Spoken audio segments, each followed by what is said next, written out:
नमस्कार साथियों। तो आज है 21 अगस्त 2025। बात करेंगे इस वीडियो में कुछ इंपॉर्टेंट शेयर्स के ऊपर, कुछ इंपॉर्टेंट अपडेट्स है, कुछ इंपॉर्टेंट न्यूज है। तो चलिए एक करके कवर करते हैं। अच्छा, एक और बात दोस्तों, इस वीडियो में हम जिन सब शेयर को लेके आगे चर्चाएं करेंगे वो मेरे तरफ से बिल्कुल भी कोई सजेशन या रिकमेंडेशन नहीं है एज सच बाई सेल या होल्ड करने के लिए। सिंपल देखिए, न्यूज आया, न्यूज के बेस पे आपके साथ अक्सर मैं शेयर करता हूं।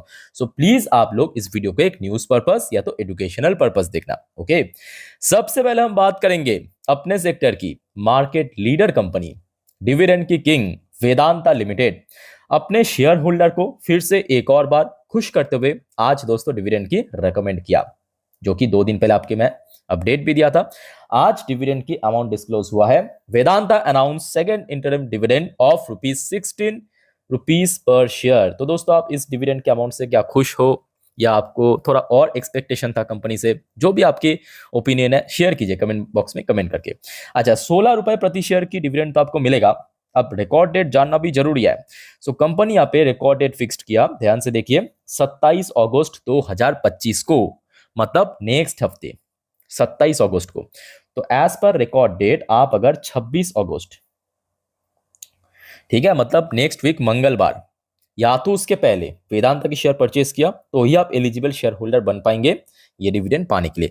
बाकी नॉर्मली आप अगर पुराने शेयर होल्डर है और आपने अगर वेदांता की शेयर रिकॉर्ड डेट तक होल्ड करके रखा तो ऑटोमेटिकली आप एलिजिबल बन जाएंगे। ठीक है, तो आपके हाथ में बेसिकली 3 ट्रेडिंग डेज बाकी है। एक तो हो गया आपका कल यानी फ्राइडे, उसके बाद नेक्स्ट वीक में मंडे, उसके बाद हो गया आपका ट्यूसडे। अच्छा, 1 मिनट, शायद वेडनेसडे मार्केट क्लोज है ना, गणेश चतुर्थी की वजह से मैं अगर गलत नहीं हो तो मतलब आपके हाथ में 3 दिन, नहीं सॉरी माय मिस्टेक, एक्चुअली आपके हाथ में 2 दिन बाकी है। क्योंकि वेडनेसडे बाजार क्लोज है, मैं मेरे दिमाग से थोड़ा निकल गया था, तो मंगलवार उसका एक्स डेट हो जाएगा, तो मतलब 2 दिन बाकी है, फ्राइडे एंड मंडे, याद रखना। ठीक है, तो ये 2 दिन में अगर आपने परचेस किया तो ये आप एलिजिबल बन पाएंगे ये डिविडेंड पाने के लिए। अच्छा, बाकी बात करें, देखिए कंपनी अपने सेक्टर की टॉप कंपनी है, वैल्यूएशन वाइज भी अच्छा है। कंपनी की परफॉर्मेंस की बात करें, रिसेंट क्वार्टर मतलब Q1 थोड़ा वीक था, बट Q4 काफी ठीक ठाक था। ठीक है, लेट्स सी आगे क्या होता है, तो इसके ऊपर कल नजर रखना, बिकॉज आज बाजार क्लोज हो जाने के बाद कंपनी की तरफ से ये घोषणा हुआ। अच्छा, नेक्स्ट दोस्तों हम बात करेंगे एक छोटे से कंपनी बट काफी तगड़ा कंपनी है। कंपनी का नाम है बेमको हाइड्रोलिक लिमिटेड। आज की डेट पे तकरीबन 4% ऊपर आगे क्लोजिंग दिया। दोस्तों, ये जो शेयर आपको दिख रहा है ना, आज कहां पे क्लोजिंग दिया, लगभग 3400 रुपए के आसपास, 3415 रुपए पे। कल दोस्तों यही कंपनी के शेयर आपको तकरीबन 170 की भाव में मिलेगा, जैसे कि इस वीडियो की टाइटल में मैं मेंशन किया। क्यों मिलेगा पहले आप समझ लीजिए। ये देखिए, कंपनी आज से कुछ महीनों पहले बोनस भी दिया था, स्प्लिट भी दिया था। स्प्लिट दिया था 1:10 रेशो में, बोनस दिया था 1:1 रेशो में। एक्स डेट कब है? एक्स डेट दोस्तों कल है, दोनों का ही, बोनस का भी स्प्लिट का भी, 22 तारीख को। तो इसका ब्रेकडाउन भी आप समझ लीजिए। ब्रेकडाउन यह है कि देखिए, सबसे पहले तो आपके पास मान लीजिए सिंगल क्वांटिटी शेयर है, तो उसके साथ आपको एक बोनस होगा, है ना। तो बोनस ऐड हो जाने के बाद वो हो जाएगा 2 में कन्वर्ट, क्योंकि 1:10 रेशो में स्प्लिट भी दिया है, तो इंटू 10 कर लीजिए, तो हो गया आपका टोटल 20। तो मतलब एक शेयर जो था वो आपके क्वांटिटी वाइज बढ़ के 20 गुना हो जाएगा क्वांटिटी वाइज। ठीक है, अब जैसे ही 20 गुना हो जाएगा, शेयर प्राइस भी एक्स डेट के दिन मतलब कल 22 तारीख को 20 भाग की 1 भाग में पहुंच जाएगा, 1/20 हो जाएगा। सो जिसके कारण अगर कल आपके पास या कोई निवेशक के पास 3400 की शेयर, मान लीजिए कि सडनली आपने देखा 170 में, तो आपको ज्यादा घबराने की जरूरत नहीं है, टेंशन करने की जरूरत नहीं है। वो आम बात है, जो कि एक एडजस्टमेंट होता है हर एक डिविडेंड, स्प्लिट, बोनस के एक्स डेट के दिन। ठीक है, अच्छा आगे बढ़ते हैं। नेक्स्ट हम बात करेंगे RailTel corporation of India limited, railway sector की कंपनी। वैसे तो शेयर आज ओपनिंग काफी तगड़ा दिया था, बट वहां पे सस्टेन नहीं कर पाया मार्केट की वजह से, थोड़ा सा नीचे आके क्लोजिंग दिया, बट स्टिल पॉजिटिव में। अच्छा, मुद्दा क्या है, कंपनी को आज अलग अलग जगह से 2 ऑर्डर मिला। टोटल ऑर्डर की साइज है 50 करोड़। अब कहां से कितना ऑर्डर मिला पहले आप देख लीजिए। एक ऑर्डर कंपनी को मिला है Kerala state information technology mission की तरफ से 34.99 करोड़ की ऑर्डर, और दूसरा जो ऑर्डर कंपनी को मिला है, ये देखिए, higher education department of Odisha की तरफ से 15.42 करोड़ की ऑर्डर। मतलब दोनों मिला के तकरीबन वही 50 करोड़ के अराउंड कंपनी को ऑर्डर मिला है। लेट्स सी कल क्या होता है। ठीक है, अब दिक्कत यह है कि देखिए रेलवे सेक्टर थोड़ा बहुत वीक चल रहा है, मतलब थोड़ा बहुत कह सकते हो कि पॉज हो चुका है, ग्रोथ रेट रुक चुका है। इंटायर यहाँ पे रेलवे की मैं बात कर रहा हूँ, चाहे रेलटेल की बात करें, आरवीएनएल की बात करें, कुछ कंपनी तो अच्छा परफॉर्म भी कर रहा है, उसके बावजूद भी कोई खास हमें मूवमेंट देखने को नहीं मिल रहा है। ओके, अच्छा नेक्स्ट हम बात करेंगे एनएसडीएल के ऊपर। तो एक्चुअली आज से लगभग 2-3 दिन पहले ही मैं एनएसडीएल के ऊपर भी एक न्यूज़ शेयर किया था, और उस न्यूज़ में दोस्तों आपको मैं कहा था कि एनएसडीएल के लिए 1200 के लेवल सबसे इंपॉर्टेंट है, यह आपको मैं कहा था। सो आज एक्चुअली कुछ कमेंट में पढ़ रहा था, एनएसडीएल के ऊपर आया था कि सर अभी क्या करें शेयर में। देखिए इतना जल्दबाजी मत करना, सबसे पहले मैं आपको कहूंगा, पहले आप ये देखिए आज कारोबार कैसा हुआ। कारोबार तो चलो ठीक है, वॉल्यूम थोड़ा हाई था, 1,97,00,000, बट डिलीवरेबल परसेंटेज दोस्तों काफी लो था। याद रखना 12.74% की डिलीवरेबल परसेंटेज मतलब काफी वीक था, ठीक है। अब यहाँ पे मैं क्यों आपको बार बार इसके पहले भी कहा था कि जल्दबाजी मत करना, जल्दबाजी मत करना, इसलिए कह रहा हूँ। एक तो देखिए अगर हम बात करें सीडीएसएल, एनएसडीएल, दोनों को अगर हम कंपेयर करें, valuation almost same to same दिखेगा, एनएसडीएल की थोड़ा सा ज्यादा पी रेशियो वगैरह, ठीक है। अच्छा दूसरी बात दोस्तों, आपको पता होगा जब कोई कंपनी आईपीओ के थ्रू बाजार में लिस्ट होता है ना, उसमें एंकर इन्वेस्टर्स की एक लॉकिंग पीरियड होता है। लॉकिंग पीरियड मतलब एक पर्टिकुलर पोर्शन जो है लॉक रहता है, वो धीरे धीरे करके अनलॉक होता है, ठीक है। सो सबसे पहले जो अनलॉक होता है वो फर्स्ट मंथ पे, 1 महीना बाद, उसके बाद 3 महीने बाद, उसके बाद 6 महीने बाद, उसके बाद 1 साल बाद, ऐसे कर करके वो अनलॉक होता है। तो अभी अगर आप देखेंगे ये जो फर्स्ट अनलॉक है ना, वो ओपन ही नहीं हुआ, 6 अगस्त को ये बाजार में लिस्ट हुआ था। अभी आप देख सकते हो जब 6 सितंबर आएगा या ऑलमोस्ट 5 to 6 सितंबर आएगा तब ये अनलॉक होगा। तो जिस वजह से मैं कहूंगा इमीडिएटली जल्दबाजी मत करना, ठीक है, कंपनी वाइज अच्छी कंपनी है, अपने वॉच लिस्ट में ऐड करके रखिए, बाकी लॉन्ग टर्म के लिए सही है, बट थोड़ा सा पेशेंस रख के काम कीजिए। ओके, नेक्स्ट हम बात करेंगे आईपीओ के जीएमपी। देखिए बहुत सारे आईपीओ अभी ओपन होगा। करेंट इंफ्रा प्रोजेक्ट 33.75% की प्रीमियम, विक्रम इंजीनियरिंग 21.65% की प्रीमियम। अच्छा इसके अलावा आनंदिता मेडिकेयर एसएमई आईपीओ 40% की प्रीमियम, शिवा स्ट्रीट फूड 9% के ऊपर प्रीमियम, क्लासिक इलेक्ट्राइड्स 25.29% की premium, ARC in solution SME IPO 15.20% की प्रीमियम, मंगल इलेक्ट्रिकल 6.06% की प्रीमियम।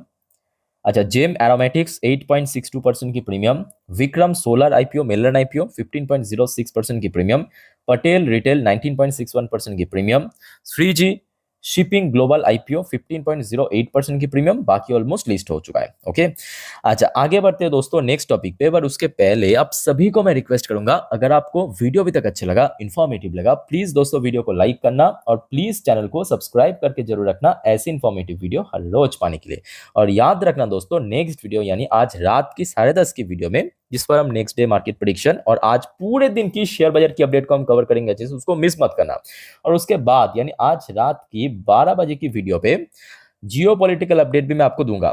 ये 2 वीडियो देखना मत भूलना, और ऑलरेडी मैं लास्ट 3 वीडियो अपलोड भी कर चुका हूं, ठीक है। सो कल मार्केट के लिए काफी वाइटल है। अच्छा आईआरएफसी दोस्तों, आपको पता होगा लास्ट डे में आपको एक फाइनेंसिंग के ऊपर जो कंपनी को ऑर्डर मिला था, एक न्यूज शेयर किया था सेम टाइम की वीडियो में, पता होगा आपको आई थिंक की। सो आज कुछ मिलता जुलता एक और न्यूज है। न्यूज क्या है देखिए, IRFC extend refinancing support to Bharatiya Rail Bijlee Company. Refinancing ये वर्ड इसलिए यूज किया क्योंकि ये जो कंपनी है भारतीय रेल बिजली कंपनी, इसको इसके पहले भी फाइनेंसिंग किया था, फंडिंग किया था, तो ये दूसरे बार करने जा रहे हैं, रीफाइनेंसिंग हो रहा है, ठीक है। तो सपोर्ट भारतीय रेल बिजली कंपनी। अब कितने करोड़ की फाइनेंसिंग करेगा वो तो फिलहाल यहाँ पे डिस्क्लोज नहीं किया, ठीक है। ये भी बेसिकली एक सरकारी कंपनी है, चलो ठीक है, ये अच्छी बात है, कंपनी की व्यापारिक मुद्दों पे कंपनी की व्यापार बढ़ रहा है। वैसे आज कारोबार तो ठीक ठाक ही था, 1,09,00,000 के ऊपर शेयर ट्रेड हुआ, डिलीवरेबल परसेंटेज भी डिसेंट था, बहुत कम भी नहीं बहुत ज्यादा भी नहीं, 32.32% के आसपास। अब दिक्कत यह है, जैसे कि आपको मैं रेल टेल की समय भी आपको कहा था, किधर गया रेल टेल की समय भी आपको कहा था कि अभी रेलवे सेक्टर जो है थोड़ा बहुत पॉज मोड में पहुंच चुका, मतलब कहीं ना कहीं वो जो ग्रोथ रेट हमें चुनाव के पहले लास्ट ईयर देखने को मिला था 2023-24 में, वो कहीं ना कहीं थोड़ा सा रुक चुका है, ठीक है। अब देखिए इसके पीछे मल्टीपल वजह हो सकता है, कंपनी की वीक परफॉर्मेंस हो सकता है, बजट में इस बार कोई एलोकेशन इंक्रीज नहीं हुआ, ये भी हो सकता है, ठीक है, वेरियस रीजन है, बट स्टिल थोड़ा सा मैं आपको कहूंगा कि पेशेंस रखते हुए आगे काम कीजिए। ओके, नेक्स्ट दोस्तों, सबसे ज्यादा जो सवाल आया था आज कमेंट्स पे, सर एंजल वन, बीएससी, जो कैपिटल मार्केट शेयर है इस पर क्यों गिरावट हुआ?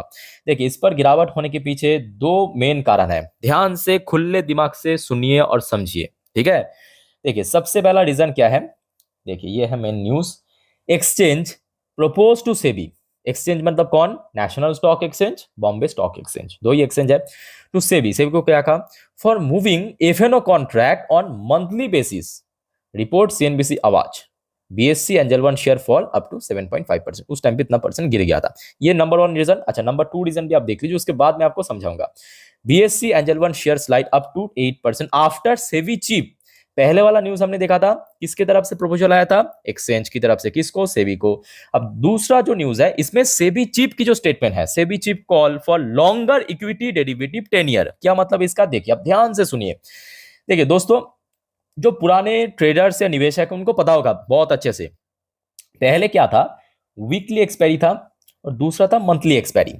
बैंक निफ्टी हो, आईटी सेक्टर हो, मतलब आईटी इंडेक्स हो, हर एक इंडेक्स की वीकली भी एक्सपायर होता था, मंथली एक्सपायर भी होता था। अच्छा, नवंबर की महीने पे सेबी ने क्या किया? एक्सचेंज ने क्या किया? सिर्फ और सिर्फ एक को छोड़ के, एक मतलब वही निफ्टी को छोड़ के सब इंडेक्स को मंथली एक्सपायरी में ट्रांसफर कर दिया। सबके मंथली एक्सपायरी तो होगा बट वीकली एक्सपायरी नहीं होगा। बट अभी यहाँ पे एक्सचेंज द्वारा एक और प्रपोजल दिया, ये जो निफ्टी 50 की, जैसे कि आज कौन सा बार है? बृहस्पतिवार। आज निफ्टी 50 की वीकली एक्सपायरी हुआ कि नहीं? इस प्रपोजल के अनुसार फ्यूचर में अगर ये अप्रूव हो गया तो मतलब वीकली एक्सपायरी एकदम खत्म हो जाएगा। ये सबसे पहला रीजन समझ आ चुका है। तो मतलब वीकली एक्सपायरी कुछ भी नहीं होगा, चाहे निफ्टी हो, बैंक निफ्टी हो, कुछ भी नहीं होगा, कोई इंडेक्स की नहीं होगा। ये सबसे पहला रीजन। दूसरा रीजन में यहाँ पे जो सेबी चीफ की द्वारा यहाँ पे जो ऑफर दिया है, या बोल सकते हो कि एक टाइप की मार्केट के सामने रखा है, ये प्रपोजल ये है कि एक्सपायरी की जो टेन्योर है उसको और ज्यादा बढ़ाया जाएगा। क्या मतलब? देखिए, मंथली एक्सपायरी, मंथली एक्सपायरी जो है ना, मतलब पर मंथ जो यहाँ पे एक्सपायर होता है। मान लीजिए अगर ये हो गया तो नेक्स्ट 2 महीने बाद या 1 क्वार्टर बाद ये लिस्ट होगा, सॉरी एक्सपायर होगा। अब इसमें इन सब कंपनी को क्यों नुकसान होगा? ध्यान से समझना। जब आप कोई शेयर, मान लीजिए आप कोई एफएनओ हो सकता है, मतलब फ्यूचर एंड ऑप्शन हो सकता है, कोई शेयर हो सकता है, वो मान लीजिए XYZ है, कोई एक सडन, ठीक है। इसको जब आप बाई करते हो, वहां पे आई थिंक आप लोगों ने भी नोटिस किया होगा, बहुत सारे चार्जेस कटते हैं। उनमें से एक होता है आपकी एक्सचेंज को देना पड़ता है, ब्रोकरेज को देना पड़ता है। जब आप सेल करते हो तब भी आपको सेम चार्जेस कटता है। अब आप सोचिए जरा, ये एक्सपायरी 2 महीना 3 महीना तक एक्सपायर होगा, उतने दिनों बाद, इतने महीनों बाद, जो कि पहले वीकली होता था, उसके बाद मंथली होता था, इतने महीनों बाद होगा। तो मतलब बाई करने में चार्ज कटता है, सेल करने में चार्ज करता है, होल्ड करने में थोड़ी ना चार्ज करता है। तो जिस वजह से इन सब कंपनी की व्यापारिक मुद्दों पे थोड़ा सा ड्रॉप होगा, और जिस वजह से आज क्या हुआ? एंजल वन एंड बीएससी की शेयर में गिरावट हुआ। होपफुली तो दोस्तों क्लियर हो चुका है, जितना शॉर्ट में बढ़िया से मैं समझाने की कोशिश किया। और कोई आपका दिक्कत है इस टॉपिक में, कमेंट करके बता दीजिए। ओके, अच्छा आगे बढ़ते हैं। नेक्स्ट हम बात करेंगे एचएल के बारे में। दोस्तों, आपको पता होगा परसों रात की अपडेट है, ऑलरेडी लास्ट डे आपके साथ में इस बारे में डिस्कस भी किया था। कंपनी को, मतलब सरकार के द्वारा 62,000 करोड़ की टोटल जो तेजस खरीदने का अप्रूवल मिल गया। टोटल 97 क्वांटिटी की जो तेजस मार्क 1 है। अब आज की डेट पे सुबह सुबह कुछ ब्रोकरेज फर्म ने कहा कि भाई साहब, ये जो सरकार ने अप्रूवल दिया ना, शेयर तो पक्का 6,000 क्रॉस करेगा। ऐसा मैं नहीं, ऐसा कुछ ब्रोकरेज का कहना है। कौन सा ब्रोकरेज, वो भी आपको मैं दिखा देता हूँ, don't worry, just a minute. ये देखिए नुभामा, ये देखिए नुभामा नाम आपको दिख रहा है। एक तो बाई करने की रेटिंग दिया, ऊपर से 6,000 रुपए की टारगेट भी दिया।